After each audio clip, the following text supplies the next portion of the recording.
Ouais, moi, un joli sourire, je veux bien. Vous vous attendez un tout petit peu à une baisse quand même par rapport à ça, au niveau des gens qui vont venir voter? Non, on va avoir un déchet terrible. Oui. Notamment sur les personnes âgées. Oui. Et ce qui a été dit hier soir par le ministre de la Santé n'est absolument pas encourageant. Là, s'il fallait paniquer la France, il ne fallait pas parler autrement. Mais je pense que c'est pas innocent. Non, mais bien sûr. Il n'y a rien d'innocent chez eux. En fait, le stade 3 devrait être déclaré, mais il recule à cause des municipales. Parce qu'ils ont peur de perdre 260 millions d'organisations. Ils auraient dû être sages. Moi, ça ne nous arrangeait pas de les reporter. Hein, Pas du tout. Moi non plus. Mais la sagesse, l'exemplarité, c'était de les reporter. Le silence. C'est la fin, merci d'avoir suivi la matinale de ce jeudi 12 mars à demain matin 7h, 9h avec encore des rubriques de la musique, des cadeaux, des invités. Dans un instant, c'est Dominique Laura qui vous accompagne jusqu'à 10h30 pour un nouveau bar de l'économie avec de nombreuses personnalités politiques en vue des municipales. Le premier tour, je vous le reprécise, c'est ce dimanche 15 mars et nous sommes ce matin notamment avec Philippe Sueur, maire d'Enghien-les-Bains et aussi Luc Striano, maire actuel de Soisy-sous-Montmorency. Très bonne émission en compagnie de Dominique et quant à moi je vous retrouve demain matin. Quand le honneur est gris, on est en studio. Quand il est rouge, on est au micro. Il faut bien parler à la pointe de votre micro parce que voilà, il y a un entourage, mais sinon Philippe il va vous. Sinon, je vous éternue dessus. Bon allez, bonne émission. Hein. Comme d'habitude.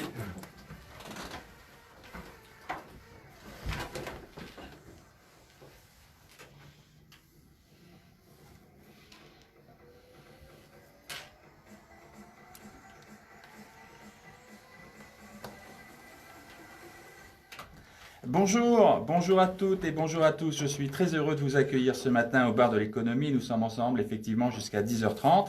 Je rappelle que vous pouvez nous suivre en vidéo live et interagir avec nous. Pour cela, c'est simple. Vous nous rejoignez sur Facebook, page bar de l'économie et comme d'habitude, la FM 98.0, la web radio idfm 98.fr. Aujourd'hui, nous consacrerons la première partie de notre émission aux élections municipales avec deux candidats qui ont plusieurs points communs. Ils sont tous les deux dans le Val d'Oise, tous les deux maires sortants de leur ville, tous les deux sont passés haut la main au premier tour lors des élections municipales de 2014 et leur commune est limitrophe l'une de l'autre. Je vous parle de Philippe Sueur à Enghien-les-Bains et Luc Striano à Soisy-sous-Montmorency. Dans la seconde partie, nous parlerons Smart City. Imaginez un bâtiment économe, autonome, qui améliore la communication entre ses usagers, entre autres. Eh bien, c'est de cela dont nous parlerons. Et nous parlerons également de communication, de marketing digital, de création de supports de communication, autant de sujets qui devraient également intéresser nos candidats aux élections municipales. En studio aujourd'hui, pour aborder ces sujets, j'ai le plaisir d'accueillir nos invités en les remerciant tout d'abord pour leur présence parmi nous. Philippe Sueur, bonjour. Bonjour à tous surtout. Vous êtes maire d'Enghien depuis 1989 et vice-président du conseil départemental du Val d'Oise, mais aujourd'hui, c'est le candidat à sa réélection comme maire de la ville que nous recevons pour nous présenter son programme. Luc Striano, bonjour. Bonjour, monsieur Dominique Laura.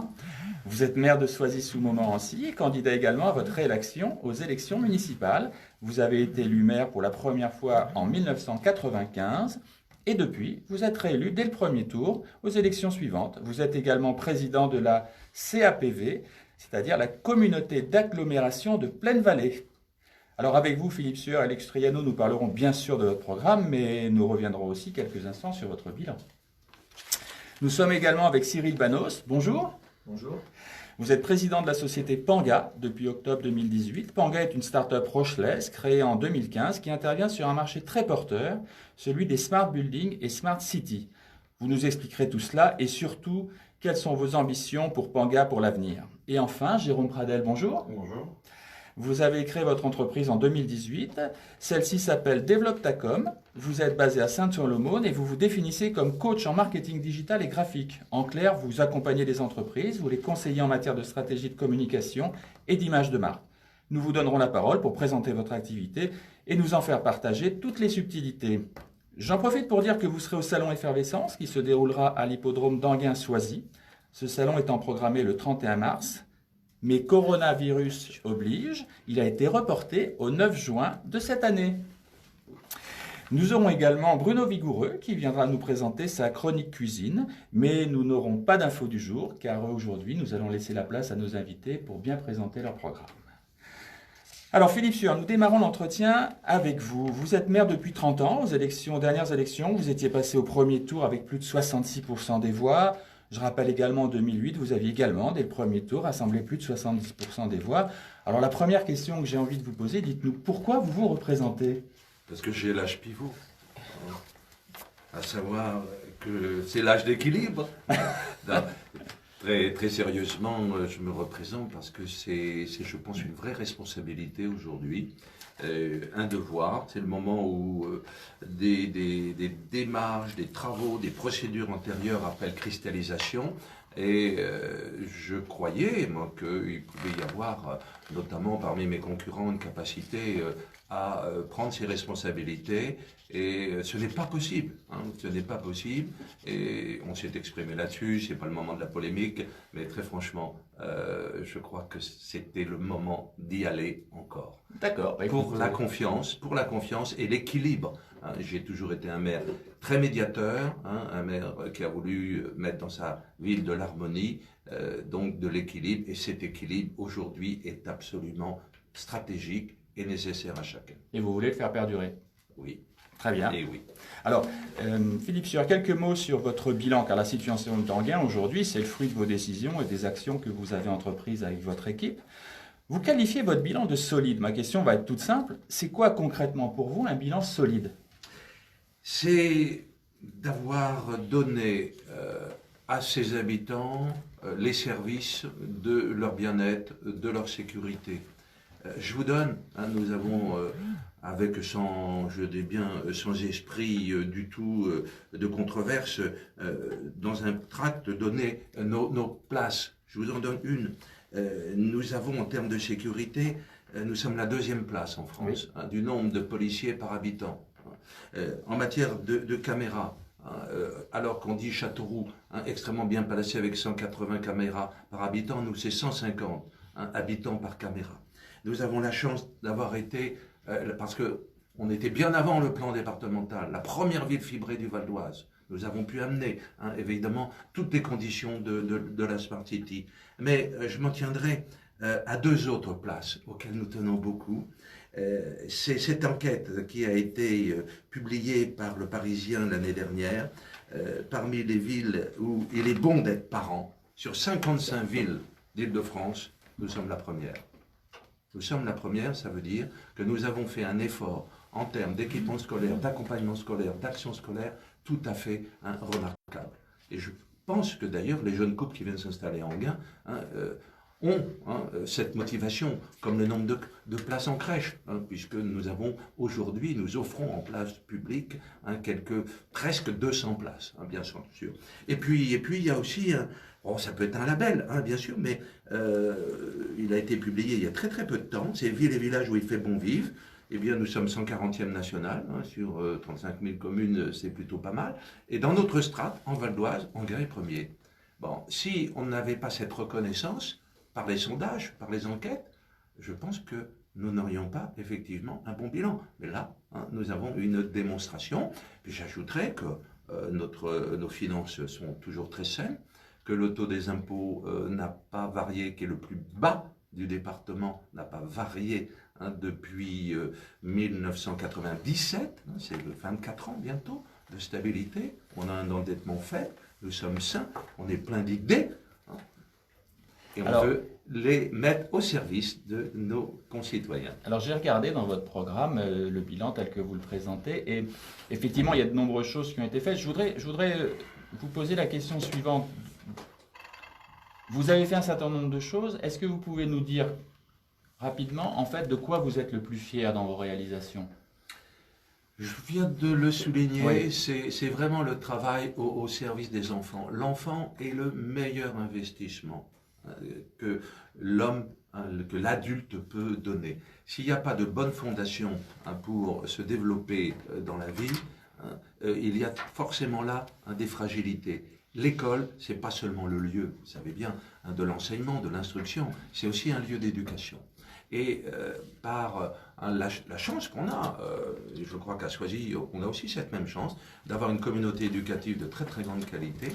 Nous avons, par l'accompagnement matériel notamment, bon, ça fait déjà 5 ans que toutes nos classes élémentaires sont équipées de tableaux numériques, qu'on commence à équiper en tableaux interactifs, avec vidéoconférence. Bon, voilà, ça c'est de la pédagogie nouvelle. Mais je suis très fier aussi d'avoir pu mettre en service, c'est le dernier équipement, c'est la serrurerie, hein, là aussi, parce qu'on a un centre des arts qui est internationalement connu. Là aussi, on est très fiers, hein, bien sûr. Je ne parle même pas hein, de notre fierté de la politique culturelle, mais je fais tout de même, comment dire, un très léger mea culpa, c'est qu'il faut aussi avoir une culture plus ouverte sur tous. Hein.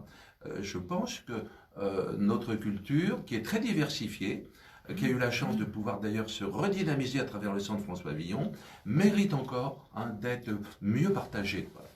Alors, vous avez abordé légèrement le sujet, je voudrais qu'on y revienne. Sur Enghien, vous avez un budget qui est particulier, puisque vous avez les recettes du casino.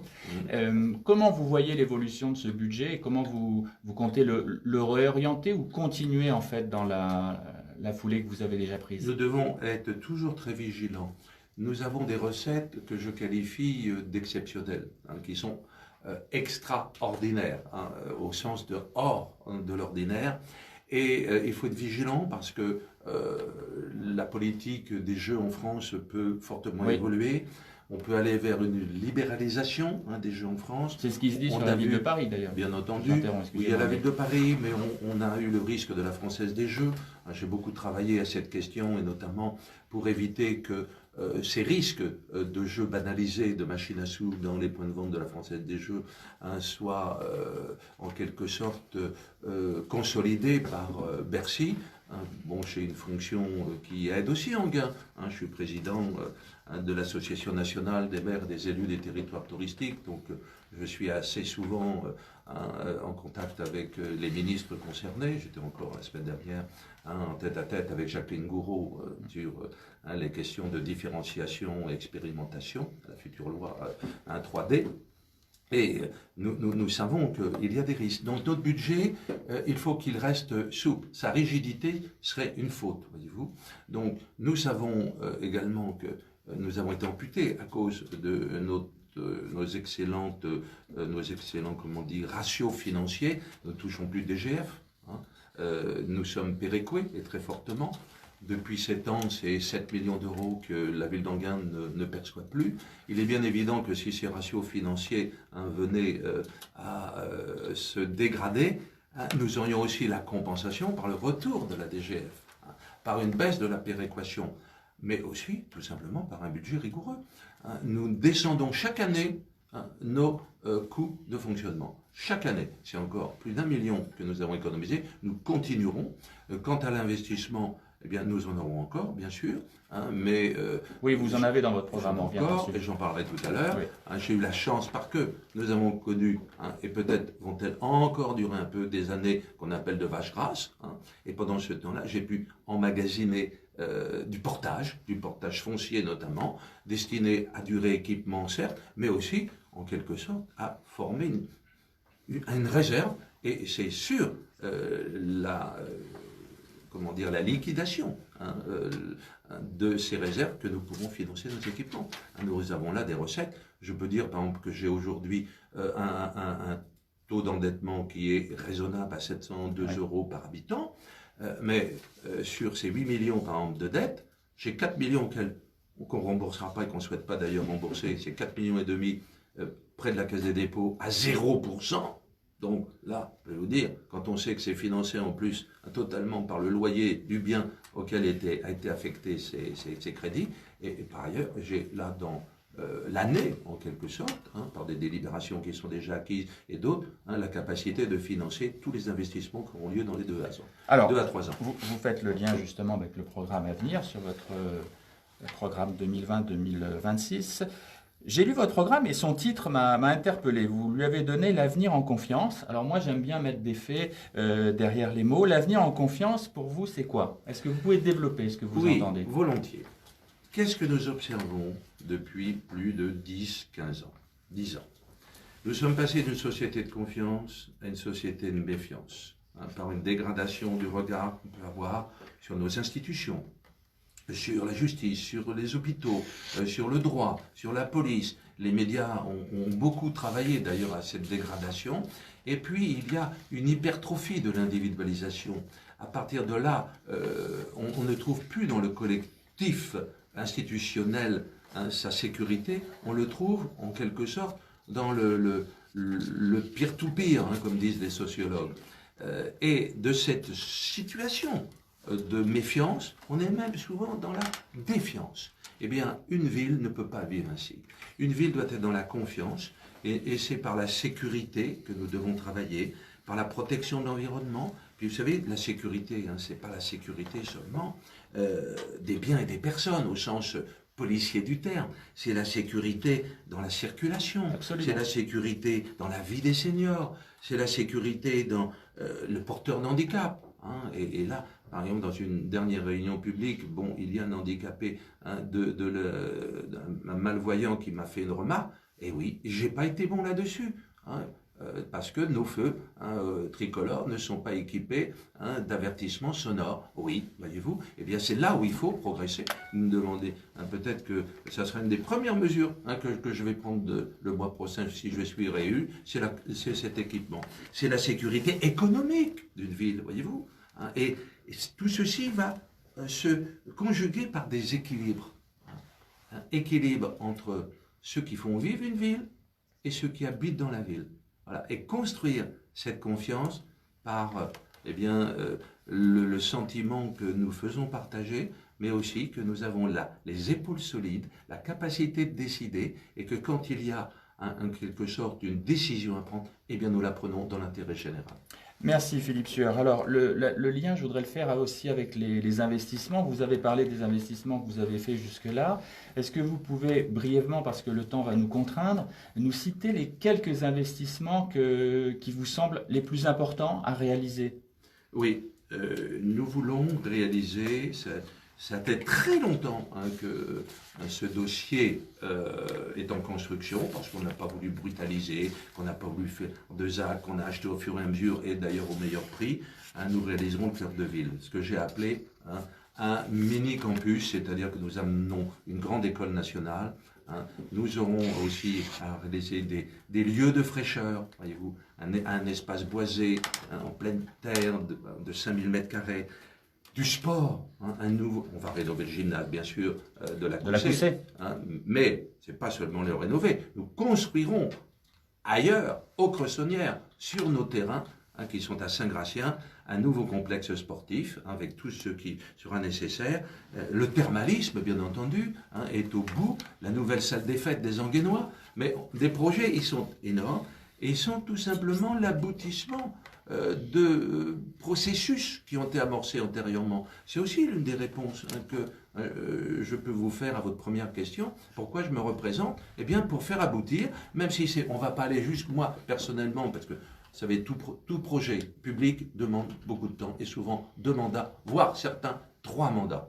Bon. Et en conséquence, voyez-vous, sur cette implication très forte de l'équipement, les maires ont été jusque maintenant surtout des bâtisseurs,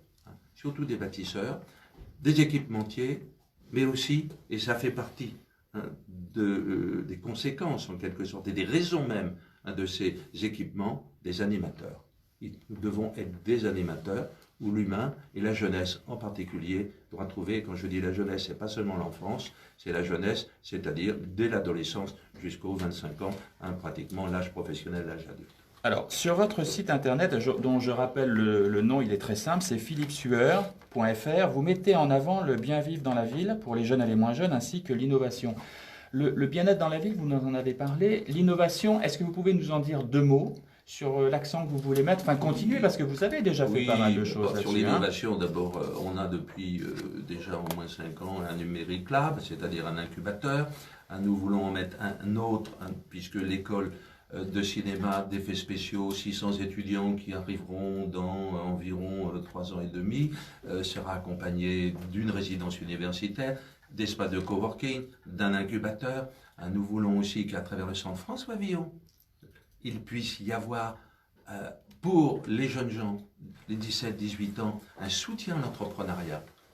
Aujourd'hui, c'est une richesse du Val d'Oise, à travers notamment Cergy-Pontoise, ces grandes écoles, quand on voit tous ces étudiants qui ont vraiment leur projet et qui les mettent en route. D'ailleurs, dans notre liste, nous avons un jeune homme, de 23 ans, qui est en achèvement de sa grande école de commerce, mais qui a déjà créé son entreprise. Et ben voilà, on veut être des relais de tout ça. Très bien, merci beaucoup pour ces précisions, Philippe Sueur. Alors, une dernière question. Au lendemain des élections, si vous êtes réélu, est-ce que vous pouvez nous dire quelles sont les 3 actions que vous voulez faire voter à votre conseil? Je viens de dire, oui, c'est une décision, on ne le votera pas, oui. parce que c'est de l'équipement. Bon, voilà, c'est de mettre en sécurité des handicaps auxquels on n'a pas été assez attentif, bien sûr, de le poursuivre. Le deuxième, j'accélère vraiment le centre-ville, puisque nous sommes en négociation avec les 2 derniers propriétaires qui ont donné leur accord, mais négociation sur les prix. Donc, sans doute une des délibérations dans les 3 mois qui viendront, c'est les derniers terrains. Et puis, enfin, c'est le Grand Hôtel. Bon, le Grand Hôtel, que nous allons conserver, nous voulons le conserver, il ne sera pas rasé, parce que franchement, sa façade est intéressante, c'est les années 50, il faut les garder, mais il sera agrandi par l'arrière, il y aura dans les sous-sols devant tous les équipements nécessaires à un hôtel de 4 étoiles au moins. Merci beaucoup Philippe Sueur pour avoir répondu avec franchise et transparence à mes questions. Je sais qu'on a été contraint par le temps, j'espère que vous n'en êtes pas trop frustré. Je rappelle votre adresse internet, philippsueur.fr pour retrouver votre programme. Et vous faites, je crois, une dernière intervention avant le premier tour auprès des Anguénois ce soir. C'est cela? Oui, ce soir. On dit oui à quelle heure? Oui, volontiers.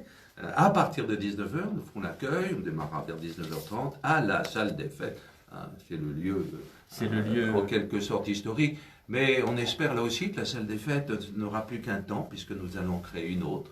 Dans le cœur de ville, à côté du commissariat de l'hôtel de ville, l'espace des Anguénois, et sur le site de la salle des fêtes, nous aurons un nouveau thermalisme, non plus celui de l'eau sulfurée, mais de l'eau iris, une très belle eau, qui, selon les milieux médicaux, a une indication rhumatologique. Merci beaucoup Philippe Sueur, et puis bonne réunion ce soir. Merci. Avec plein de monde qui viennent vous voir. J'espère, et puis des échanges, qu'ils n'auront pas avec eux. la crainte, et qui peut être tout à fait légitime, effectivement, de l'épidémie et de ce virus contaminant, mais pas trop grave néanmoins. Alors on n'en a pas parlé, mais c'est un sujet qui est récurrent avec l'ensemble des maires. Ça me permet de faire la liaison. C'est que il faut aller voter, tout simplement, qu'on a un taux d'abstention qui est important, vos taux d'abstention dans les communes, mais malheureusement c'est le taux d'abstention aussi en national, il est au-delà de 40%. Donc vous mettez en œuvre aussi des mesures, chacun dans votre mairie, afin que dans les bureaux de vote, excusez-moi, afin que les personnes qui viennent puissent le faire dans les meilleures conditions possibles. Nous avons reçu je vous parle aussi pour Luc, parce que voyez-vous, on est côte à côte, mais on est aussi côte à côte dans notre vie politique, que ce soit au conseil départemental, dans l'agglomération, et vraiment on est en soutien réciproque. Eh bien, nous avons bien sûr les instructions du gel à l'entrée si c'est nécessaire, oui. Bien sûr, la distance, on va mettre des marques au sol. On peut apporter son stylo. On vient avec son stylo. Noir ou bleu. Nous aurons nous-mêmes des bottes de stylo, mais ils seront désinfectés au fur et à mesure.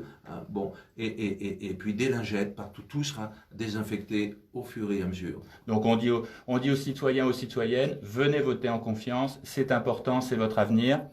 Un petit jingle. Et peut-être un dernier conseil, généralement, il y a des heures de concentration qui sont 10h30, midi et demi. Essayons d'étaler un peu plus. Il y a des horaires, souvent à 15h, vous ne voyez personne.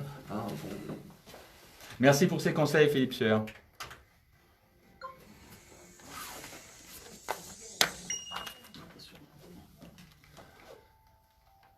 Eh bien, nous enchaînons tout de suite et nous allons à Soisy-sous-Montmorency avec Luc Straiano. Alors, avant de parler de votre programme et de vous, Luc Straiano, est-ce que vous pourriez, pour nos auditeurs qui nous écoutent et qui ne connaissent pas très bien Soisy-sous-Montmorency, nous situer en quelques mots et quelques chiffres votre ville?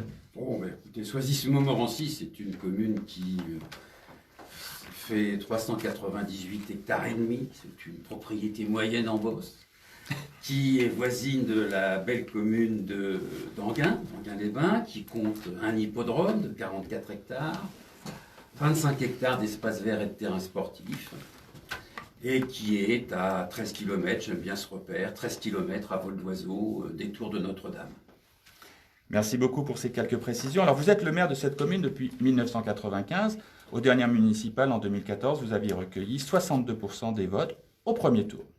Donc, vous connaissez bien la fonction et les dossiers de la ville. Vous en portez naturellement la responsabilité, et la responsabilité du bilan et de toutes les actions qui ont été engagées. Alors, ma première question, c'est, pouvez-vous tout d'abord nous parler de ce bilan et nous expliquer pourquoi ce bilan est à votre crédit?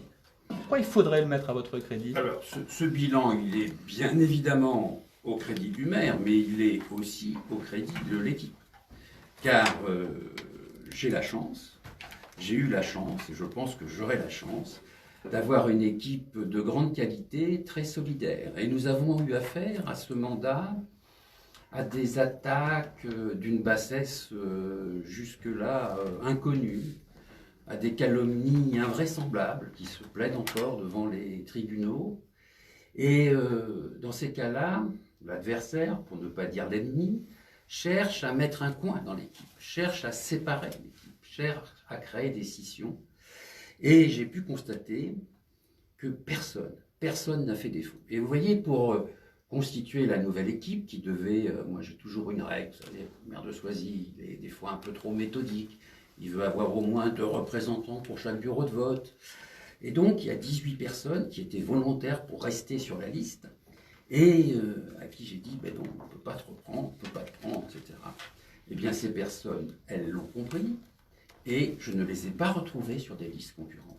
C'est vous dire la qualité de celles et de ceux qui ont formé, forment et formeront demain l'équipe Soisy Avenir que j'ai la chance d'animer et de présenter au suffrage des Soiséennes et des Soiséens. Alors d'accord. Sur votre dernier mandat, est-ce que vous pouvez nous citer les 3 actions qui vous semblent les plus représentatives? Vous savez, je vous dis 3, ça peut être 2 ou 4. Quand j'écoute toujours avec plaisir mon ami, pourquoi ne pas dire les choses. Philippe Sœur est un ami. Vous savez, en politique, on a beaucoup de relations, on n'a pas beaucoup d'amis. Et Philippe fait partie de mes amis. Et quand je l'écoutais parler d'Enghien, je me disais finalement, Soisy, c'est Enghien, mais qui serait dans le standard.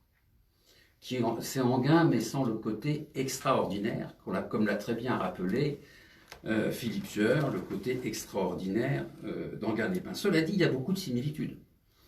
Pourquoi est-ce que nous voulons continuer? Eh bien parce que la France, et on peut parfois, même souvent le regretter, Philippe l'a évoqué aussi, est un pays de temps long. Et que nous arrivons véritablement à un aboutissement avec cette construction de l'espace culturel en centre-ville, où nous avons là aussi patiemment réussi à devenir propriétaire de 22 000 m², 2 hectares 2, pour construire un espace culturel de 5 000 m² qui va réunir tout ce qui était dispersé dans la commune et ajouter à cela 267 places de parking pour les visiteurs, plus des places pour les 2 roues, plus un site propre qui permettra d'aller jusqu'à la gare. Ça, c'est un aboutissement. Et puis, nous aurons une opération tiroir. Le fait que nous allons pouvoir, dans 2 ans, avoir une nouvelle salle des fêtes, un auditorium, des nouveaux locaux pour l'école de musique et de danse, des nouveaux locaux pour loisirs et culture, 4 très belles salles de 100 à 120 m² pour les associations, une médiathèque de 100 m², va nous dégager une partie du centre-ville qui est quasiment d'1 hectare, dont la ville était en partie propriétaire, mais s'est rendue totalement propriétaire au fil des ans, en achetant la CPAM et l'ancienne Poste. Et donc là, nous avons une très belle opération tiroir à mener. Et nous nous sommes appliqués, nous continuerons à nous appliquer. Et là, c'est l'avenir de Soisy-sous-Montmorency. Merci pour ces précisions. Je voudrais qu'on fasse un petit passage par en fait tout l'aspect financier de votre mairie, parce que financièrement, vous êtes dans une situation positive, puisque votre résultat comptable 2018 était de 2,3 millions d'euros. et que vous avez une trésorerie au 1er janvier de 2020 de 13,6 millions d'euros. Est-ce que vous pouvez nous dire quelques mots sur la manière dont vous construisez votre budget, comment vous répartissez l'investissement, du fonctionnement? Vous savez, c'est pas la peine d'employer des mots très compliqués pour parler d'un budget communal. Quand on maîtrise en mathématiques la règle de 3 et la suite géométrique, on a tout compris aux finances. Et le budget d'une commune, c'est pas très compliqué du budget de la ménagère. C'est pas beaucoup plus compliqué que le budget de la ménagère. Non, sauf qu'il y en a qui n'y arrivent pas. Bon. Alors nous faisons d'abord des économies.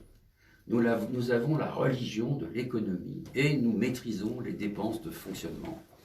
Et nous préférons avoir 3 personnels très qualifiés, que nous payons un peu plus, que 4 personnels moins qualifiés, que nous payons moins. Et nous sommes heureux de motiver nos personnels ainsi et d'avoir du personnel qui est fier de travailler pour la commune de Soisy-sous-Montmorency. Nous avons pu ainsi, sur les 6 années, stabiliser nos dépenses de fonctionnement. Stabiliser nos dépenses de fonctionnement. Elles ont augmenté d'1,5% sur 6 ans. On peut dire qu'elles ont été stabilisées. C'est ça le secret. Nous avons des recettes, malheureusement, avec les réformes successives. On devrait dire, si on est plus respectueux de la vérité, les réformes successives de Bercy plutôt que celles des gouvernements, parce qu'elles se ressemblent tellement pour s'approprier les recettes dynamiques des communes, pour les remplacer, pour y substituer des dotations qui fondent comme neige au soleil.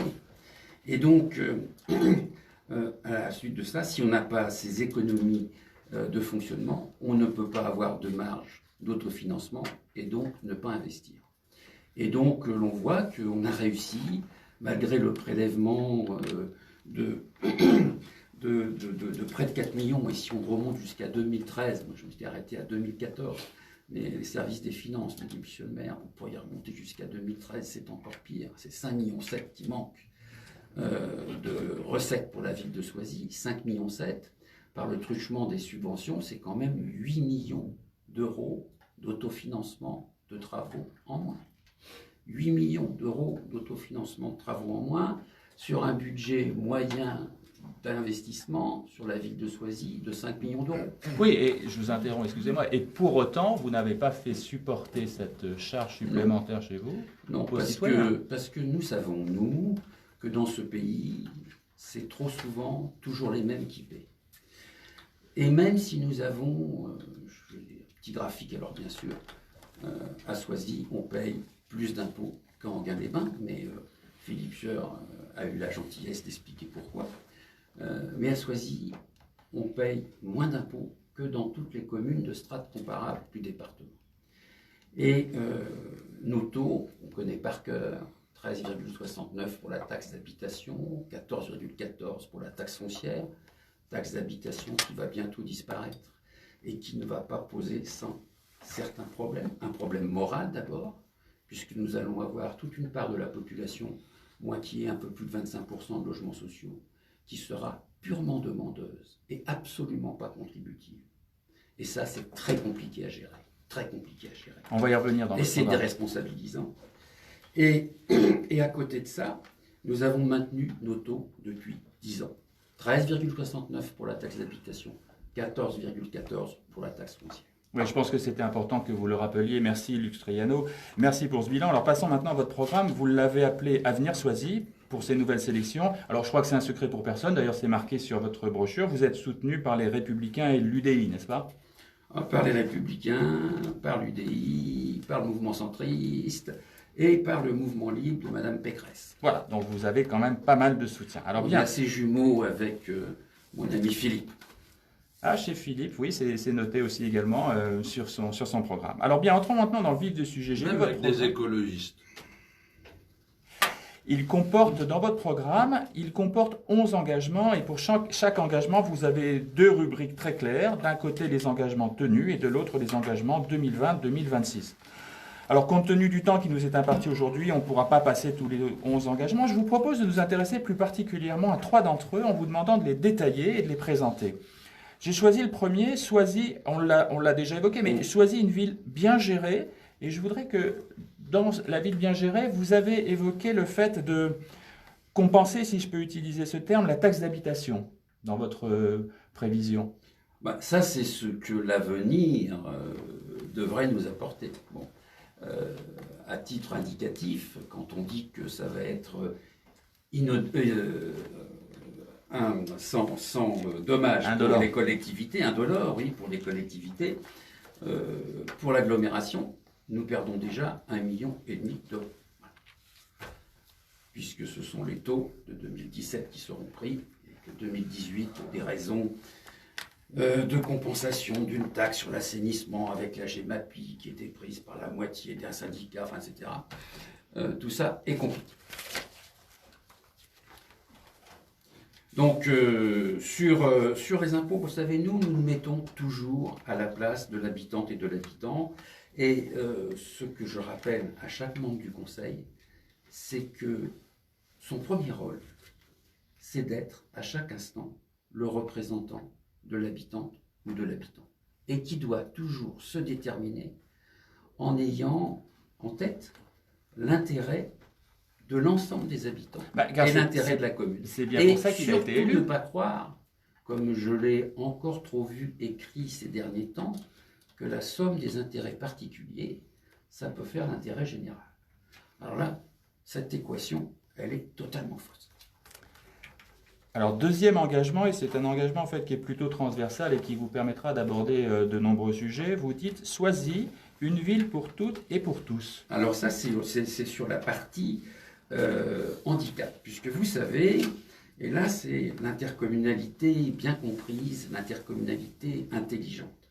La ville d'Enghien y est d'ailleurs associée, mais j'ai, toute modestie, redonné un peu d'élan à cette politique qui est de faire du plus et de construire des équipements pour accueillir des personnes frappées de handicap par le biais d'un syndicat qui s'appelle le CIREG.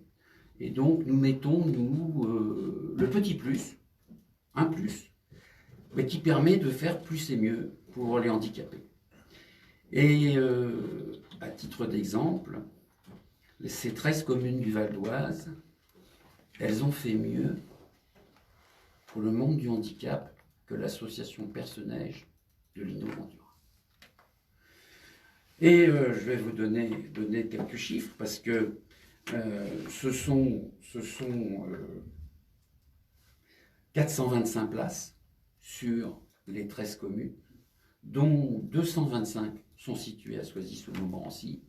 Et je dis souvent que si on avait ce même ratio partout en France, 225 places d'accueil pour les handicapés, quelle que soit la nature du handicap, ramené à 18 000 habitants, je peux vous assurer qu'on n'aurait pas ces mouvements de va-et-vient des familles qui envoient leurs enfants, qui en Belgique, qui en Suisse, faute de place, faute de structure, et aussi, il faut bien le dire, pour des rigidités dans le droit du travail.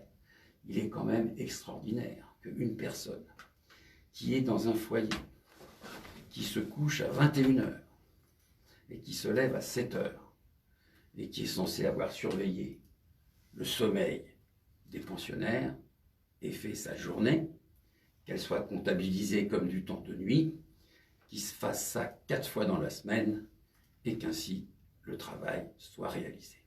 C'est ça qui pèse sur les structures.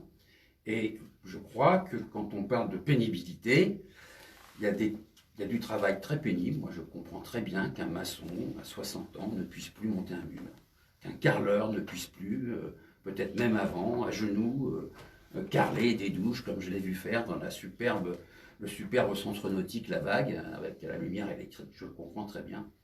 Mais je ne comprends pas bien que lorsqu'on dort, on compte cela comme du temps de travail. Et c'est comme cela que ça se passe. Très bien pour ces précisions, Lux Riano. On prend un troisième engagement et je vous propose Soisy, un environnement et un cadre de vie. Alors là, ça c'est un combat de tous les instants. Déjà, j'ai eu la chance d'avoir un prédécesseur, Roger Faugeron, qui était un vieil honnête homme et qui était attaché à certains aspects de la commune. Nous lui devons de ne pas avoir construit sur la voie ferrée de l'ancien Refoulon, Et si Montmorency n'avait pas fait cette erreur, nous aurions aujourd'hui la possibilité de faire un site propre entre la gare d'Enghien, via l'avenue Carlier, et de monter jusqu'à l'Hôtel de France, à Montmorency, en passant par Soisy-sous-Montmorency. Et puis, nous, vous savez que nous sommes la seule commune 4 fleurs du département, c'est un club très fermé. Alors, quand on dit 4 fleurs, il ne faut pas croire ce que disent nos concurrents. C'est pas parce qu'on passe son temps à mettre des géraniums à les planter. Le fleurissement, qui n'est pas encore au dictionnaire, l'action de fleurir, n'est pas déterminante. Ce qui compte, c'est la propreté, le paysage urbain, l'ambiance, et le fait que les habitantes et les habitants participent à ces actions et bénéficient de ces actions. Donc, à Soisy-sous-Montmorency, c'est ce que nous faisons. Nous avons une ferme pédagogique que nous espérons pouvoir bientôt agrandir. Nous avons proposé de mettre un référent développement durable issu de notre service environnement, qui est un service exceptionnel, à disposition de chaque directrice et directeur d'école, comme nous le faisons d'ailleurs pour chacune des principales de collège. Et donc, nous continuons sur notre lancée et nous avons la chance d'avoir du personnel, ils sont 18 en tout qui s'occupent de l'environnement à Soisy-sous-Montmorency, du personnel de très grande qualité. Vous savez, les sociétés privées que nous employons, des fois un ESAT qui emploie des handicapés pour les tontes, les choses simples, mais les spécialisés pour, par exemple, l'élagage, travail en hauteur, c'est compliqué pour nous. Là encore, pour des questions de législation. Vous savez que maintenant, il faut être habilité pour changer une ampoule dans une mairie. Une habilitation pour changer une ampoule. Ces responsables d'entreprise me disent, vos gars, ils sont quand même beaucoup plus productifs que les nôtres. Donc, voyez-vous, il ne faut pas croire que dans la fonction publique territoriale, ce sont toujours des rentes de situation. Merci Luc Striano pour ces précisions. Alors, je vais vous laisser encore 30 secondes, si vous le voulez bien, et poser la même question qu'à Philippe Sueur. Demain, vous êtes réélu à la mairie. Quelles sont les 3 actions que vous engagez auprès de votre conseil municipal en arrivant? Alors, auprès du conseil municipal, nous créerons une commission transversale pour suivre les travaux de l'espace culturel, parce que beaucoup de personnes vont bénéficier de cet espace culturel. Nous avons mené une très large concertation pour le définir, pour faire le cahier des charges. Ensuite, nous préparerons en temps masqué le concours d'architectes pour le centre-ville, sur ces 10 000 m², 80 logements en accession. Du côté de l'avenue Général de Gaulle, le centre médical, le centre de télémédecine, le centre pluridisciplinaire, l'infirmier en technique avancée. Et puis, eh bien, je demanderai la permission au conseil municipal d'acheter une partie du parking du champ de course pour pouvoir reconstruire le collège Descartes. J'ai déjà rencontré le nouveau président de la société Le Trot, Jean-Pierre Bardon, et je poursuivrai les négociations pour disposer de la moitié de l'hippodrome, celle qui est en partie air, c'est un peu plus de la moitié, c'est 32 hectares, pour y faire, en liaison avec le référent pour l'ARS de la prévention par le sport, eh bien un centre de santé, de prévention. Alors vous savez, c'est essentiellement pour l'obésité, les diabétiques, les cardiaques. Vous savez, quand on est obèse, quand on est diabétique, quand on a un certain âge, on n'a pas envie de faire le footing sur le trottoir devant tout le monde. Donc là, ils le feront. Il y a un clubhouse, il y a un infirmier plus diplômé qui suit tout ça, 3 moniteurs d'État. Et sur prescription médicale, ils feront 1, 2, 3 fois par semaine leurs exercices physiques de manière très sympathique. Et ça, c'est de la vraie prévention par le sport. Et c'est comme ça que nous nous porterons mieux et plus longtemps. Eh bien, écoutez, merci beaucoup, Luc Striano. Merci pour être venu partager avec nous votre programme et votre opinion sur de nombreux sujets. Et merci d'avoir également répondu avec franchise à toutes mes questions. Alors, nous allons prendre congé de nos candidats et poursuivre notre émission avec une pause musicale. Et nous nous retrouvons ensuite. Là, on aurait pu parler de l'emploi.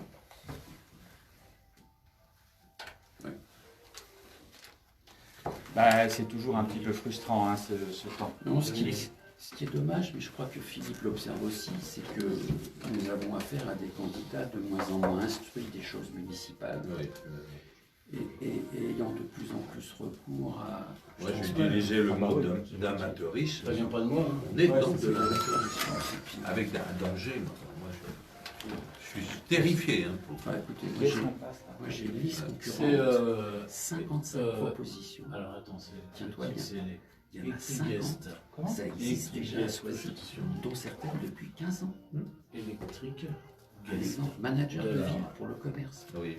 Sabine Et Senbier, le ça fait titre 14 ans qu'elle est là, il y en avait un à moi. Oui, c'est pareil. Je connais pas du tout. Enfin, je Moi, connais rien, c'est c'est ça. dès qu'il y a un point de congé de jour, faut rester avec nous pour la deuxième partie. Oui. Avec, Vous restez Bon, moi, je veux bien rester. Oui. on part avec Bruno. C'est la Oui, je suis lumière, un c'est partenaire. intéressant ce qu'ils font. C'est surtout c'est des sujets que Ah, bah, ça va nous intéresser. On va prendre des idées. Tu reprends dans combien de temps? Ça va pas tarder. C'est pas pour longtemps. Tu sais qu'un jour il va falloir que tu viennes avec la recette faite. Hein. J'ai pensé à ça. Je pense que. Là, ça. Très bien. Moi, je suis. Mais non, mais moi je veux bien acheter les ingrédients. Bah, oui. Tu vois? Il y a des jeux d'eau. Ah, mais je t'avais dit, tu sais. Ouais. Quand elle l'avait fait, je ne le savais pas. C'est le foie gras. C'était le foie gras. Ouais, Ma ça. femme, elle avait fait le foie gras. Si je lui dis donc, Au ah, parce micro- au qu'elle- micro-ondes. elle le fait régulièrement. Elle me dit, là, je l'ai fait, c'est rapide. Ah, mais c'est hallucinant ça. Et c'est extraordinaire. Il est très très Ah, bon. ouais.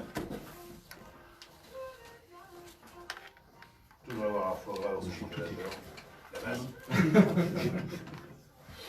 Le beau-frère qui me fait en fatigué. Non, moi, il y en a chez Picard, déveiné. Et après, j'en ai un au congélateur, et puis je vais le faire en tout cas. Ok, bah quand Ça, c'est un truc que je peux amener, effectivement. Avec un petit vendange tardive.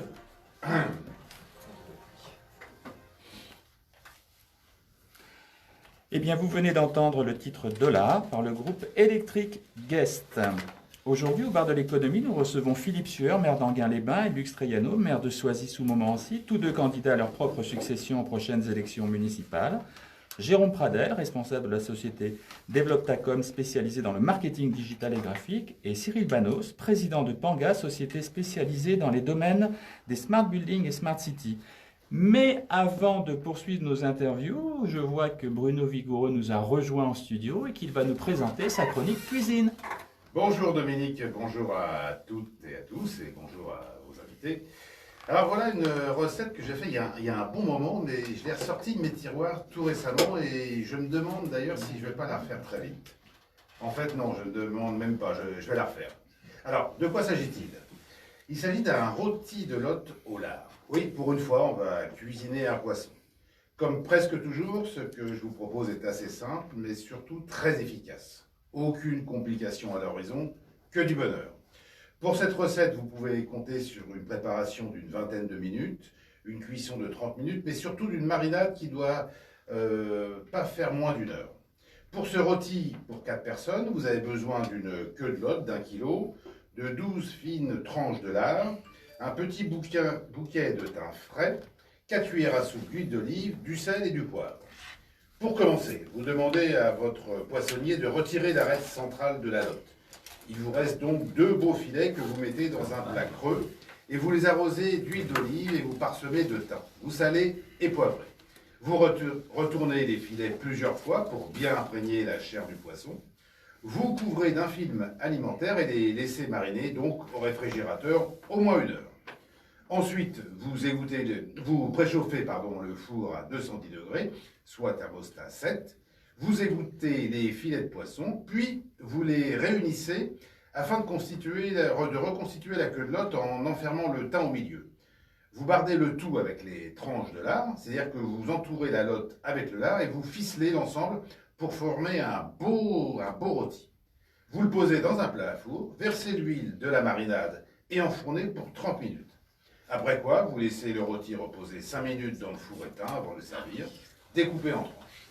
Pour accompagner ce joli plat, je vous propose un mélange riz blanc, riz sauvage, vous ne devriez pas être déçus. Et comme vin blanc, un vin d'Anjou peut apporter une petite touche de bonheur supplémentaire. Régalez-vous et à bientôt. On se retrouve, je précise, à 13h30 tout à l'heure en direct dans l'émission Sport en Valoise où on parlera de boxe. Mais une boxe pas tout à fait comme les autres. Je vous en dis pas plus. À tout à l'heure donc à 13h30. Je compte sur vous. Au revoir. Donc c'est l'échec tout à l'heure. Comment? Attention. Qu'est-ce qu'il y a de parti? Alors, nous poursuivons les interviews avec vous, Cyril Banos. Nous allons parler de votre entreprise Panga. L'entreprise a été créée en 2015 et vous en avez pris la présidence en 2018. Mais pour commencer notre interview, j'aimerais que vous nous racontiez un petit peu votre histoire et votre parcours et comment vous en êtes venu à prendre la présidence de cette société. Eh bien, en fait, après un parcours d'ingénieur dans la ville de Nantes et en ayant commencé dans des sociétés françaises internationales, l'envie d'entreprendre et également la fibre environnementale appliquée au digital m'ont titillé pendant plusieurs années jusqu'à ce que je me lance en 2017 dans une première aventure pour le bâtiment. Et le bâtiment et la ville qui sont en train de vivre des mutations, à la fois l'arrivée du digital et l'empreinte environnementale du parc immobilier, qui sont deux énormes enjeux de transition aujourd'hui. Et donc, je me suis lancé dans une première aventure, comme beaucoup d'entrepreneurs, un échec, mais j'ai eu la chance de rejoindre Panga en tant que président en octobre 2018 pour les aider dans cette phase de croissance qui est à l'heure actuellement. Très bien. Alors, Panga, c'est une société, je vous cite, qui propose de mettre en réseau les bâtiments et les villes en plateforme de service à destination de leurs usagers et leurs gestionnaires. Vous pouvez nous en dire un peu plus? Oui, absolument. Je pense que je vais même en dire beaucoup plus. La première chose, c'est qu'on a énormément de données autour de nous aujourd'hui. C'est une chance et c'est également un énorme problème épineux, une énorme pelote de laine qui se construit depuis des années. On construit des infrastructures de données autour de comptage énergétique, de comptage des divers fluides du bâtiment et de la ville, de services de vidéo, de services Internet. Et maintenant avec l'Internet des objets. De nombreux protocoles également avec de nouvelles générations comme la 5G qui arrive, mais au moins une dizaine de protocoles avant qui sont arrivés. Et finalement, dans une ville, dans un bâtiment, vous avez une pelote de laine ou un plat de spaghetti, comme on dit souvent, à interconnecter pour finalement brancher des services en plus. Donc vous avez 15, 20 opérateurs différents pour un domaine donné, une complexité phénoménale et des coûts qui s'empilent. La problématique de l'émergence de l'Internet des objets à laquelle on s'attaque avec Panga, c'est de remettre la simplicité au plus proche de la collecte et du traitement de ces données, sur le terrain. Là où aujourd'hui on a l'habitude de traiter les données dans le cloud, loin, distant, nous on adresse le problème de proximité, qu'on appelle edge computing, traiter proche la donnée là où elle est produite et redistribuer le service là où il est nécessaire. Il faut savoir que dans un bâtiment connecté, 90% de la donnée que vous consommez provient soit du bâtiment lui-même, soit de ses usagers. Pourquoi faire un trajet de plusieurs dizaines de milliers de kilomètres, plusieurs fois, pour traiter une donnée qui ne sera utilisée que localement? Qui plus est, ça permet de renforcer la confiance qu'on a dans cette donnée de proximité. RGPD, le règlement européen sur la protection des données, impose de savoir où va la donnée, impose de sécuriser cette donnée, impose de savoir comment est-ce qu'elle est détruite ou anonymisée, en la traitant localement, en la rendant auditable, et en branchant autour une bulle de cybersécurité. On rassure l'usager, et en même temps, on s'assure que les gestionnaires de bâtiments, et également les pouvoirs publics dans les communes, quand on a une Smart City, se mettent en conformité et puissent rassurer les usagers directement. Et donc, vous laissez en fait toutes ces données à disposition sur le site? Je vais préciser, oui. On ne se coupe pas du monde extérieur. Par contre, en les traitant localement, on assure la continuité de service également. Si jamais il y a une rupture Internet entre plusieurs villes ou vis-à-vis d'un service cloud, vous pouvez être coupé du service, ce qui est un frein également pour la Smart City. En le traitant localement, on assure cette continuité de service. Et enfin, on ne l'envoie vers le cloud que quand c'est nécessaire, pour des traitements consolidés, pour des traitements avec d'autres villes, d'autres services, d'autres gestionnaires. Mais en local, tous les services sont présents. Alors, c'est important ce que vous dites. D'ailleurs, vous l'expliquez très bien sur votre site, que je vais citer, c'est tout simplement panga.fr. La différenciation que vous faites entre ce que vous avez évoqué, le cloud et l'edge, donc la capacité à laisser l'information sur place et de ne pas l'envoyer justement dans les clouds. Tout à fait. On n'est pas en opposition, on est bien en complémentarité de service. Oui, c'est important que vous le disiez. C'est expliqué sur votre site, mais c'est important que vous le disiez. Alors, oui, allez-y, je vous en prie. Petite précision, c'est exactement comme le modèle énergétique aujourd'hui en France. On a des centrales nucléaires, on a des centrales énergétiques de différentes sortes, qui sont les grosses usines de gestion d'énergie, de production d'énergie. On a le cloud pour Internet, pour la gestion des data. Mais on a également des centrales de production d'énergie locales.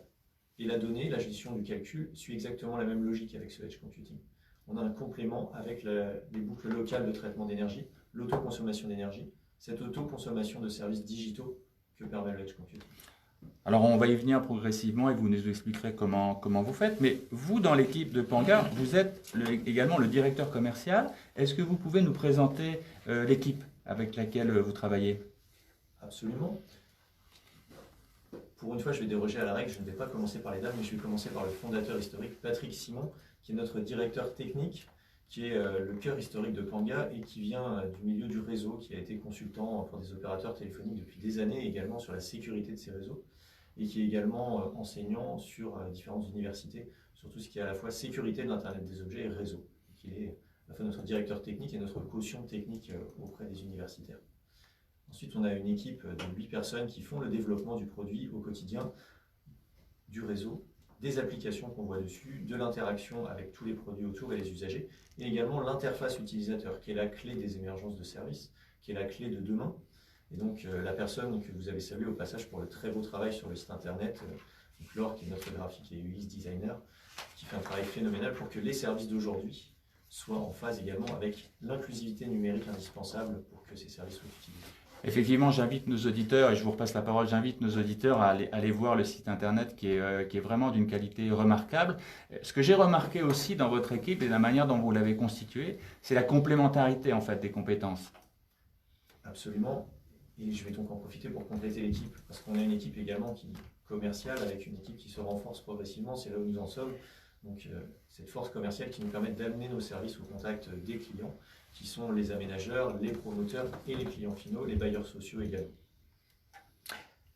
Alors, poursuivons justement avec votre équipe et rentrons concrètement dans le sujet. Ce que j'ai compris, c'est que vous vous adressez clairement à deux types de clients. Le premier, ce sont des gestionnaires de bâtiments, des promoteurs immobiliers, et les autres, ce sont des usagers. Alors concrètement, quelles sont les offres de services que vous leur proposez ? Au niveau de l'offre de service, elle se décline en plusieurs gammes. Mais avant tout, cette gamme s'adapte à chaque usager. Et en général, quand on schématise, on a plutôt tendance à regrouper tous ces usagers sur une population. C'est-à-dire que dans la Smart City, on a du Smart Citoyen avant tout. Chaque usager est connecté et a accès à des services qui lui permettent de mieux réaliser les tâches qu'il souhaite réaliser à travers le digital. Donc vous avez parlé de l'exploitant du bâtiment. Il y aura plus rapidement la remontée, par exemple, d'une consommation énergétique, par exemple, remontée d'alerte, et la possibilité d'interagir à distance ou de se guider vers le problème physique à résoudre. Alors, excusez-moi, je vous interromps, mais c'est pour avancer sur le sujet. Concrètement, comment vous faites pour collecter toutes ces informations ? On est interfacé avec tous les objets communicants du périmètre, que ce soit des caméras, on en a parlé tout à l'heure, donc monsieur le maire a tout à l'heure évoqué les caméras, mais également tout ce qui est compteur intelligent, tout ce qui est domotique, tout ce qui est climatisation, chauffage, collectif ou individuel, remonte en permanence de l'information. Également tout ce qui est guidage, tout ce qui est maquette 3D des nouveaux bâtiments, le BIM. Et finalement, tous les objets du quotidien autour de nous communiquent. On peut récupérer cette information. Vous les mettez sur une plateforme ? On les met en local sur le réseau. Elles sont réparties sur un ensemble de boîtiers sécurisés. Et cette plateforme est ensuite plateforme de service pour l'usager. Alors, ça veut dire concrètement, je suis habitant dans un immeuble et vous proposez vos services. Donc concrètement, j'ai à ma disposition quelles informations et sous quelle forme ? Vous aurez accès, comme aujourd'hui, n'importe quel service digital à travers votre tablette, votre smartphone, votre montre, voire votre télé connectée, au contrôle de tous les services qui sont remontés via une unique plateforme. Le contrôle de la température, le contrôle des volets, l'accès à la vidéosurveillance et aux alertes, et le contrôle de scénario pour par exemple préparer le chauffage. Vous savez que vous rentrez à 18h, on peut amortir la consommation énergétique en ne chauffant que 30 minutes avant. Vous permettre d'éteindre la lumière si vous avez oublié de l'éteindre en partant à distance. Et également un élément qui est important pour tout ce qui est bâtiment aujourd'hui, c'est réglementaire depuis le mois de janvier, le carnet numérique du bâtiment. Alors, tout ça en une seule source. Oui, si je résume, justement, vous venez de le dire, ce qui est important, c'est pour moi en tant qu'usager, c'est la facilité d'avoir toute l'information sur une seule source, sur un seul type d'information. Et ensuite, la capacité à la gérer aussi ? Absolument, vous avez la pleine traçabilité de toutes les informations qui sont les vôtres, qui vous appartiennent et par quel service elles sont utilisées. Mais allez-y. Il y a une chose qui est indispensable aujourd'hui. Pourquoi est-ce que dans notre poche, on a un smartphone qui nous permet de faire une infinité de choses ? Parce qu'on a un logiciel, une plateforme de service, un operating system, qui permet de déployer ces applications. C'est exactement la même chose, le logiciel de Panga. C'est un operating system qui permet d'agréger tous ces services, toutes ces données. Et finalement, le bouquet de services qu'on offre aujourd'hui n'aura pas de limite demain, dès lors qu'on travaillera avec des étudiants inventifs, des sociétés innovantes, sur cette nouvelle ville connectée, ce nouveau bâtiment connecté pour faire émerger de nouveaux services qu'on n'a pas la prétention d'avoir inventés. Par contre, on fournit les moyens. Et vous vous adressez aussi à des professionnels, donc à des gestionnaires d'immeubles ou des promoteurs immobiliers, et c'est exactement le même type de service que vous leur proposez? C'est exactement le même socle technique, et nous avons un bouquet de services travaillés avec eux. Nous travaillons directement avec les plus grands promoteurs français pour l'instant, et également avec les petits promoteurs locaux et avec les gestionnaires de parcs HLM. Ça veut dire que dans les constructions qui sont à venir, les promoteurs intègrent de plus en plus les smart buildings et smart cities? Absolument. Et ça, c'est important de le dire, je pense aussi. C'est un standard pour deux raisons. Le premier, c'est encore une fois l'inclusivité digitale, parce que beaucoup de services se digitalisent. Mais l'autre, c'est également la conscience de la consommation énergétique et de l'empreinte environnementale du bâtiment. L'usager est acteur de cette consommation et en même temps, l'information permet de mieux piloter. Alors, vous commencez à avoir une certaine expérience sur le sujet, hein, je l'ai dit, 2015. Pouvez-vous concrètement nous parler de quelques réalisations ou d'une réalisation majeure dont on pourrait partager? Je vais parler d'abord de la toute première réalisation qui date maintenant de 2 ans et demi, une résidence multipropriétaire à La Rochelle, 23 logements, plus des espaces partagés. On est vraiment sur du co-living. Et la résidence qui est pilotée sans interruption de service depuis lors. C'est une belle réussite dont on est très fiers et on a eu la confiance d'un premier promoteur donc depuis juin 2017. Et quels sont les premiers retours d'expérience que vous avez justement? De l'utilisateur, je parle. Alors, beaucoup de positifs et également des suggestions d'amélioration. Initialement, on ne s'occupait que du bâtiment, de l'utilisateur et des parties communes. Et en juin dernier, on a répondu à beaucoup d'attentes de ces utilisateurs en assemblant également l'offre domotique. Comment est-ce que je gère mon quotidien dans mon logement? Et troisième retour que l'on a eu, et qui est aujourd'hui financé par le développement européen sur l'aspect sécurité des données de l'utilisateur, parce qu'on a un module de cybersécurité pour recréer cette confiance dans nos données. On l'a entendu plusieurs fois, tout commence par cette confiance locale, cette confiance dans les services. Et aujourd'hui, à travers l'Europe, on peut nous financer la sortie de notre produit pour qu'il soit accessible à tout le monde, pas uniquement dans les bâtiments connectés. Ce module, qui s'appelle Protect Yourself, PY, et de cybersécurité de la donnée de l'individu. Et on voit bien que pour avancer et pour développer les produits, quels qu'ils soient et quelles que soient les activités, le faire avec les utilisateurs, c'est quand même un plus. C'est même plus qu'un plus, c'est pour eux qu'on travaille, c'est indispensable. Alors, si on positionne votre proposition vis-à-vis de vos concurrents, parce que vous avez des concurrents et le secteur est en train de se développer, quels sont les avantages concurrentiels que vous mettez en avant? Alors, nous avons beaucoup de concurrents dans la partie services distribués, par exemple la gestion d'un logement, la gestion d'un bâtiment, mais notre approche est différente. On a une approche qui est pérenne dans le sens où on a une solution plutôt de type infrastructure. On a une approche qui est plus évolutive parce qu'on n'est pas astreint à un protocole actuel d'échange. Derrière, on s'inscrit plus dans le temps par rapport à nos concurrents. Le deuxième point, c'est que cet aspect cybersécurité, c'est souvent quelque chose qui est délégué à un tiers quand vous prenez un service via un smartphone ou un service de gestion. Ce module de sécurité, notamment de la donnée de l'usager, c'est quelque chose qui est dans notre ADN, qui nous est propre et qui est également dans une démarche européenne sur la souveraineté de la donnée. On est vraiment dans cette mouvance de la conscience de la propriété de la donnée de l'individu. Allez-y. Un dernier élément qui nous différencie, c'est qu'en fait, au-delà des concurrents, nous, ce qu'on cherche, c'est des partenaires, parce qu'on s'intègre dans beaucoup de solutions, notamment des solutions de grands industriels. Par exemple, on a été lauréat d'un prix coup de cœur ST Micro à l'automne, on a été lauréat de beaucoup d'autres prix d'accélération dans le courant de l'année. Et en fait, beaucoup de personnes qui pourraient nous voir comme des concurrents, finalement, nous mettent à l'honneur dans ces prix où on est lauréat, plutôt en marque de partenariat. De partenariat. Alors, il y a un point qu'on n'a pas évoqué avec vous. Dans votre proposition, combien ça coûte? Est-ce que vous pouvez nous donner un exemple de coût? Alors, absolument, je pourrais vous en donner, mais il faut qu'on développe un tout petit peu plus le cas d'usage dans ce cas-là, parce que c'est un coût qui va dépendre de la complexité du système. C'est-à-dire que vous avez un coût pour un bâtiment de bureau qui va être très différent pour un logement HLM où on a essayé d'être en réponse à l'attente de coûts bas. Et on peut prendre un exemple? Je vais prendre un exemple sur un site logistique. Allez-y. Sur un site logistique, on est entre 2 et 4 euros au mètre carré pour un service complètement piloté et autonome. Et là, vous avez un site qui fait plusieurs centaines de milliers de mètres carrés. Donc, on se dit que oui, ça fait cher. Mais si vous deviez mettre tous les systèmes en parallèle, finalement, on a une économie de plus de 30% sur le coût total. Non, c'est vrai, après c'est une question de temps parce que face au coût, il faut aussi regarder le retour sur investissement et les gains, c'est-à-dire qu'il faut le regarder en résultat net, mais c'était pour donner une image, enfin un chiffre. En fait, c'est assez simple, le calcul, vous le faites au mètre carré. Oui. Donc ça, c'est un ratio qui est effectivement très simple et qui est facilement compréhensible par tous.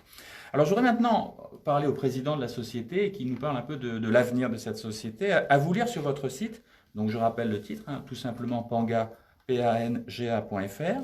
Vous avez des projets de croissance car vous avez de nombreuses offres d'emploi. Alors je rappelle que vos offres d'emploi, vous l'avez dit tout à l'heure, mais vous êtes basé à La Rochelle. Mais on peut quand même les citer. Est-ce que vous pouvez en citer quelques-unes ? Absolument.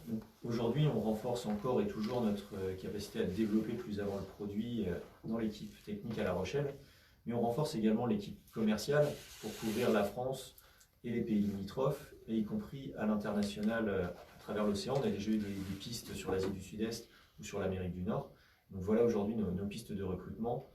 Technique, base arrière à La Rochelle, commercial, France et international, et également la direction marketing de l'entreprise. Donc aujourd'hui, vous rayonnez sur la France et vous voulez vous développer sur l'international. Absolument. C'est ça. Et pour ce faire, on est actuellement en train de lever des fonds pour accélérer cette mise sur le marché international.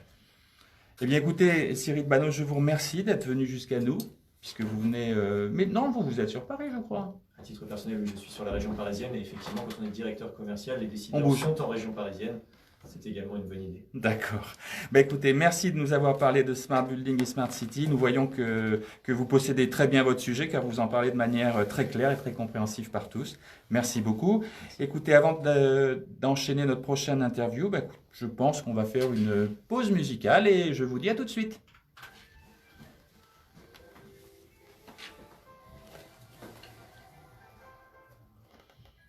Allez. Oui, je n'avais pas l'impression d'être dans votre rythme, en fait. Je vous ai vu me relancer plusieurs fois. Non, mais ça, c'est pas grave. Donc, on est en train de le faire. Il faut que vous soyez vous dans le vôtre, et c'est à moi après de... Ça va ? Moi, je veux bien. Moi, j'aime bien avec vous. Ouais, On peut suivre les entrées sorties d'après ça. Ouais, moi, je suis pas... Personne également pour la sécurité sur le stock. Je suis prudent sur la comptabilité. la connectivité absolue. Ouais. Elle me semble, sur l'espace public, elle me semble nécessaire. Moi, je vais pas en connecter tous nos arrosages. On va connecter toutes nos places de stationnement. On commence par les places handicapées. C'est une commande qui est partie, mais j'attends, c'est compliqué. Mais dans la domotique, moi, je crains beaucoup de la cybercriminalité. On n'est pas à l'abri. Parce que on progresse, mais le hacker progresse aussi. Oui, tout à fait. Donc on est jusqu'où alors quelle est la prise de contrôle d'un bâtiment, notamment d'un bâtiment de bureau? La prise de contrôle peut être totale si jamais on reste sur une infrastructure extrêmement filaire. Vous avez un point de faiblesse à chaque étape. Vous êtes filaire? Non, en fait, nous on est parti. Ah oui, je reconnais.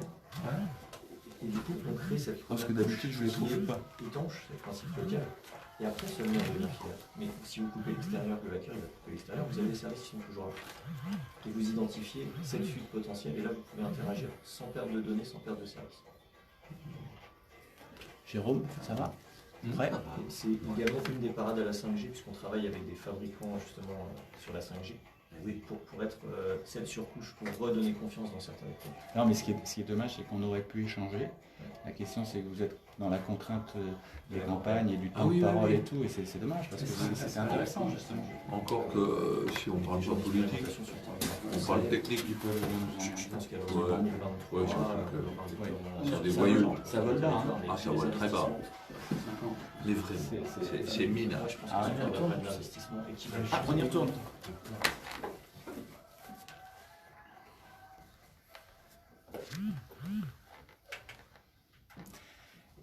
Eh bien, vous venez d'entendre Simon Garfunkel dans le titre Cécilia, mais je pense que tout le monde l'avait reconnu. Alors aujourd'hui, au bar de l'économie, nous recevons Philippe Sueur, maire d'Anguin-les-Bains, et Luc Straiano, maire de Soisy-sous-Montmorency, tous deux candidats à leur propre succession aux prochaines élections municipales.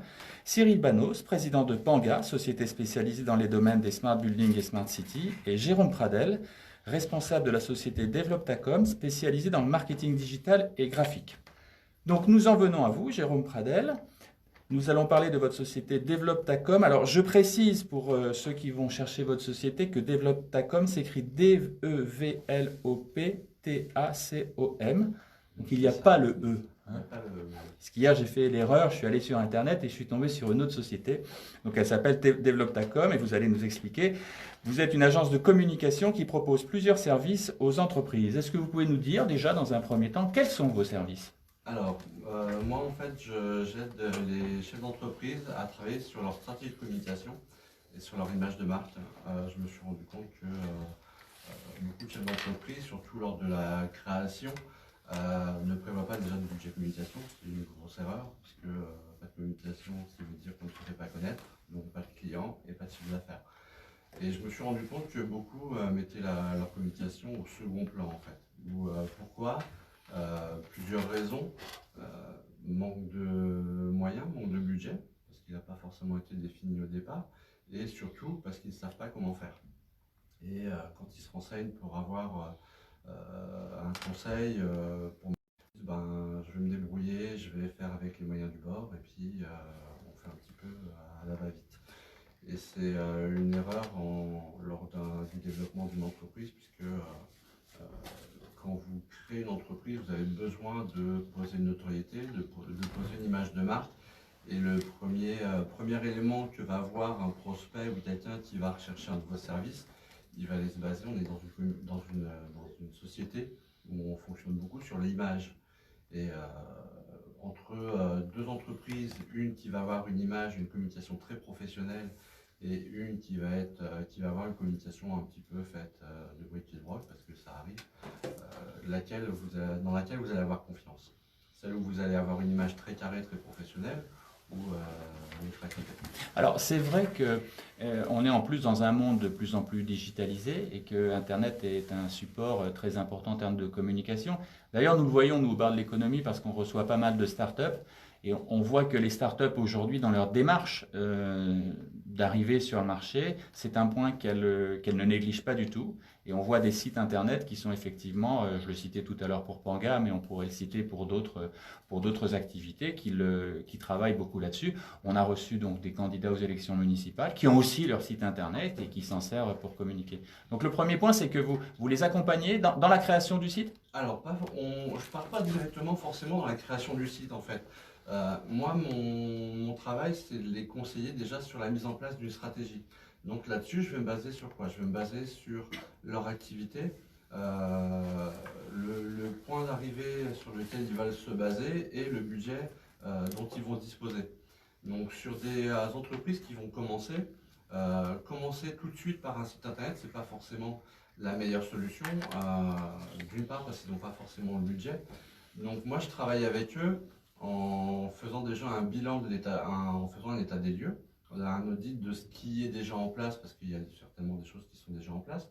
Et par rapport à ça, on va définir une stratégie qui peut aller, en effet, si le budget le permet, de partir sur un site internet, ou si le budget ne le permet pas encore, d'utiliser tout ce qui va être utilisable au niveau marketing et surtout marketing digital, puisque ça offre des possibilités moins onéreuses qu'auparavant.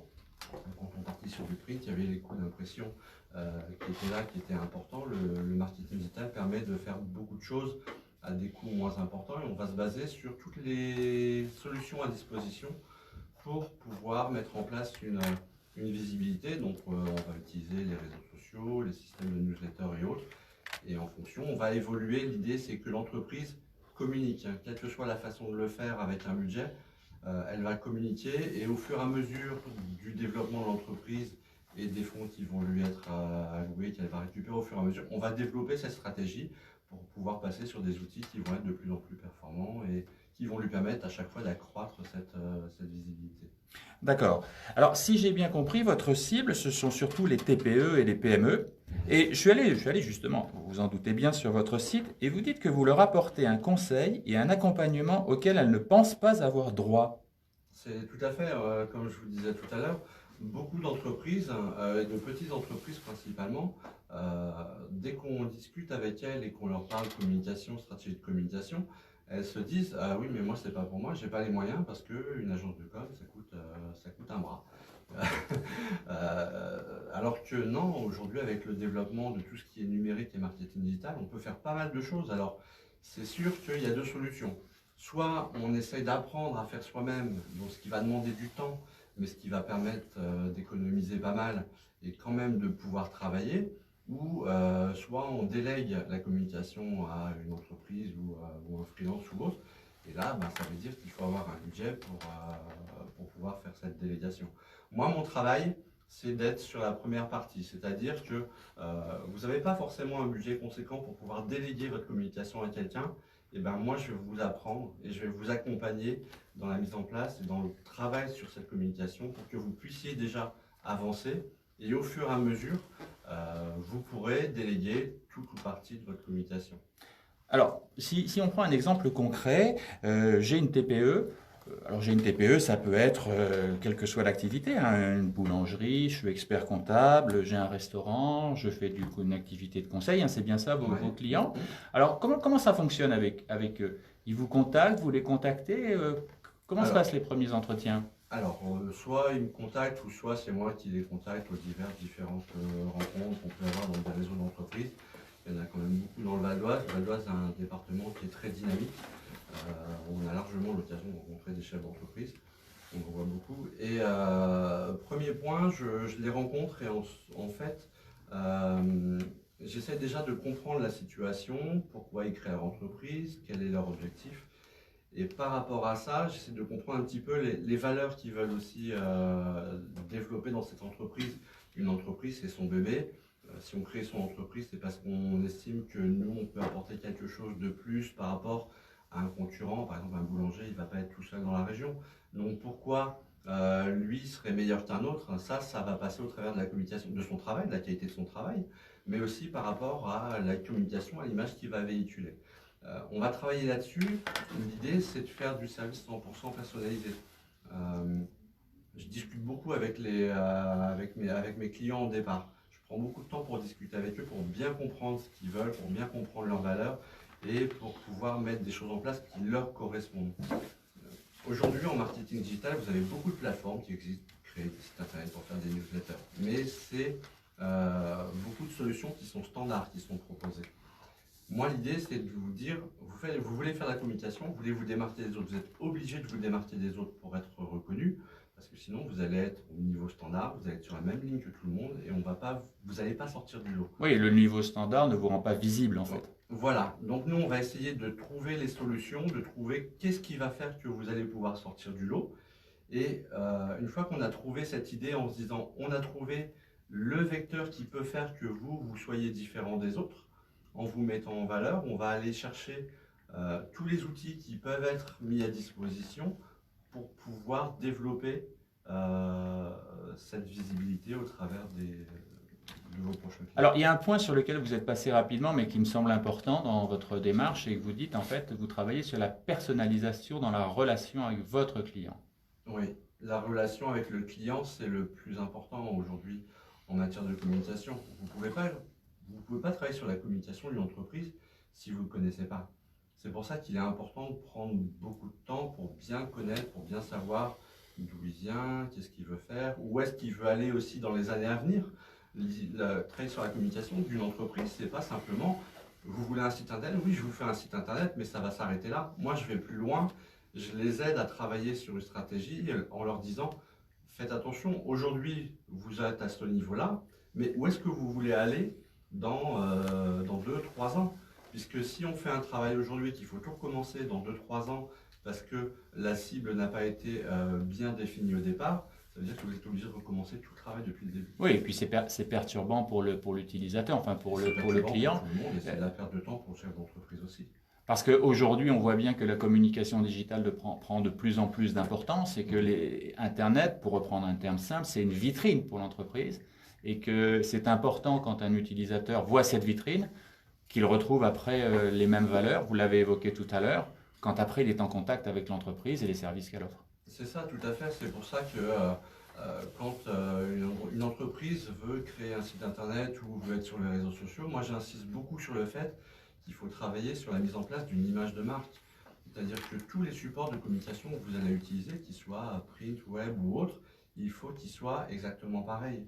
Pour que les personnes qui vont vous chercher, qui vont se renseigner sur votre entreprise, quel que soit le support sur lequel elles risquent de vous trouver, il faut qu'il soit exactement le même pour qu'on vous identifie au premier coup d'œil. Vous prenez des grandes marques, je ne vais pas faire de publicité, mais il y a des grandes marques, vous êtes capable de reconnaître, de savoir que c'est telle ou telle marque, simplement en regardant un visuel. Parce que c'est travaillé. Alors ça ne veut pas dire qu'il faut faire du visuel très complexe, hein. Parfois ça peut être de la chose très simple. L'idée c'est un prospect qui cherche quelqu'un qui a peut-être entendu parler de vous, dès qu'il va voir un élément de communication de votre entreprise, il sache directement que c'est vous. Et ça c'est la base la plus importante de tout projet, ne serait-ce que par exemple pour créer son logo, il faut réfléchir sur le logo qui soit cohérent par rapport à votre activité et que ce soit reconnaissable assez facilement. Et ce que vous dites surtout, vous l'avez, je le rappelle, hein, mais on n'a pas besoin d'être une entreprise d'une CAC 40 pour travailler sur son image, sur ses valeurs, sur sa personnalisation.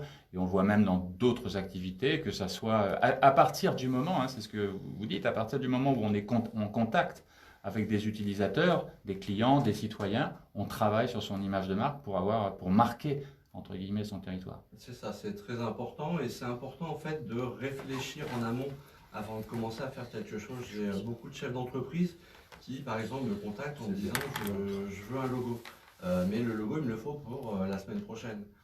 C'est une grosse erreur parce qu'en fait ils ne prennent pas le temps de réfléchir, donc ils agissent dans l'urgence. Ils agissent dans l'urgence, ils vont avoir un logo, sauf que 6 mois après ils vont revenir en disant en fait je voudrais refaire mon logo parce que mon projet a un peu évolué. Quand on est créateur d'entreprise, on essaye le projet au départ il a besoin de mûrir. Il a besoin de mûrir, donc on fait toujours des petits changements, sauf que si les choses ne sont pas réfléchies à l'avance, vous allez dépenser on est dans l'urgence, faire un logo. Et puis 6 mois après, vous allez revenir en disant bah non, mais en fait mon projet il a changé, mon logo ne correspond pas, je veux le rechanger. Donc ça veut dire que vous redépensez encore un budget pour refaire un logo. Alors que si vous aviez pris plus le temps de réfléchir à votre projet, à votre stratégie, à l'image que vous voulez véhiculer, ben c'est des économies que vous faites à ce niveau-là, que vous pouvez répercuter sur votre poste. Alors concrètement, puisqu'on est au bar de l'économie, parlons gros sous. Combien ça coûte? Combien ça coûte? Alors, moi, j'ai pas contrairement à d'autres agences, j'ai pas spécialement une grille de tarifs. Pourquoi? Parce que je fais du 100% personnalisé. Et 100% personnalisé, il va s'adapter vraiment à la personne. Si on crée un logo, ça peut, si on veut vraiment donner des chiffres, ça peut partir à partir de 300 €. Mais tout dépend de la complexité du logo. Si c'est un logo qui est relativement simple, hein, c'est pas très cher. Si on veut mettre beaucoup de détails, s'il y a beaucoup de travail au niveau de la recherche de la création, ça peut monter. Un site internet, c'est pareil. Vous n'avez pas du tout le même prix entre quelqu'un qui va vous demander un site où il va y avoir 2-3 pages parce que c'est vraiment de la vitrine et qui n'a vraiment pas besoin d'avoir une usine à gaz derrière. Et puis quelqu'un qui va vous dire, moi je veux faire une boutique en ligne et ainsi de suite. Jérôme Pradel, vous pensez très probablement que je ne vais pas me satisfaire totalement de votre question. Est-ce que vous pourriez nous donner pour un exemple où vous avez accompagné un client, je dirais, dans la démarche, pour avoir un ordre d'idée. C'est pas un engagement de votre part, mais c'est un ordre d'idée pour que les auditeurs comprennent. Non, après, par exemple, l'un des derniers clients, on a dû refaire, il voulait refaire son site internet, parce que c'est vrai que le précédent n'était pas du tout à l'image de ce qu'il voulait faire et à l'image de son projet. Donc il a fallu reconstruire le site de A à Z. On était à peu près aux alentours des 1200, 1300 € hors taxe. Et bien voilà. Et bien voilà, donc ça c'était une bonne idée. Alors écoutez, là nous arrivons au terme de l'émission. Je tiens tout d'abord à vous remercier, Jérôme Pradel, c'est très clair. Et pour les auditeurs qui nous écoutent, vous pouvez nous rappeler comment ils peuvent vous contacter? Alors, vous pouvez me contacter directement via mon site internet, developtacom.fr, devloptacom.fr, ou par mail à contact@developtacom.fr. Et puis je rappelle également, vous serez au Salon de l'Effervescence le 9 juin prochain à l'hippodrome d'Enghien. C'est tout près de la gare Champ de Course en venant de la gare du Nord. Donc c'est un champ de course, je rappelle, qui est partagé entre Enghien et Soisy. Merci beaucoup, nous arrivons au terme de notre émission. Vous retrouverez le bar de l'économie demain vendredi avec Jacqueline Voraz. Pour ma part, je vous souhaite une belle et excellente journée à toutes et à tous. Ciao, ciao! C'est ce qui manquait à la fin quand même. Mais comme j'entendais, je me suis dit... Bah oui, non, il était en fond. Ça me stresse, vous pouvez pas savoir. Ça se voit pas, mais enfin j'espère. Mais et je pensais qu'on allait avoir plus de temps. Ouais. Je suis désolé, hein, la dernière question. Enfin, je pense que on a bien passé les messages quand même. Oui, oui, après, il n'y a pas de souci. C'est vrai que c'est pas toujours évident quand on n'a pas de. 100% personnalisé, c'est difficile. Ouais, je sais bien. Alors, vous savez que nous sommes toujours dans une radio associative et j'offre également un café après. C'est gentil. Ah bah oui, ils veulent me filer. Enfin, pour ceux qui veulent, hein, c'est pas. Avec plaisir. Moi, je casse mes yeux. C'est vrai?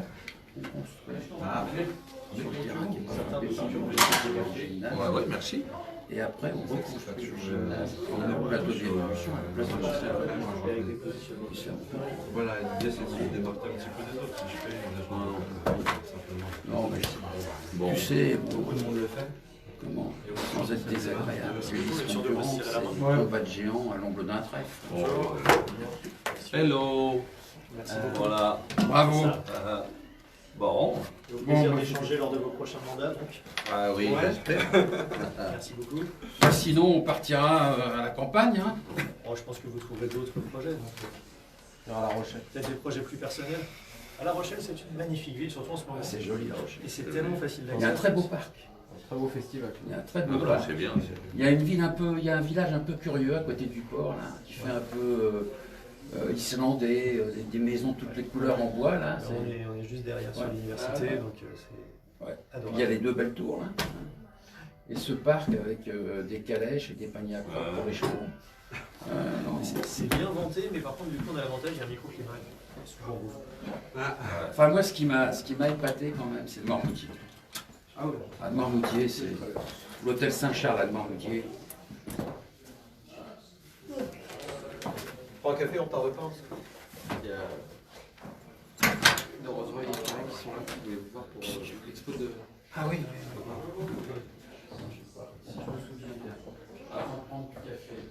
Bonjour. Alors, on dit bonjour comme ça.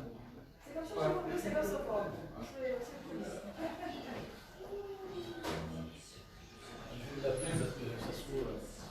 J'ai un petit peu d'avance.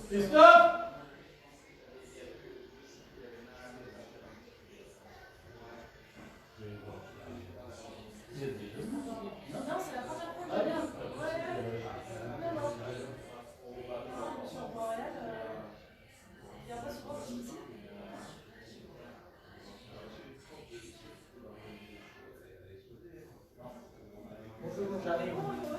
C'est pire que le coronavirus. Hein. Il n'est même pas 10h30 et il hurle comme un fou. Hein?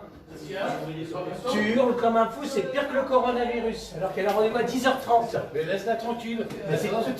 Tu hurles. Tu lui fais peur, c'est la première fois qu'elle vient à la radio. J'ai ramené de la programmation de concert. J'arrive.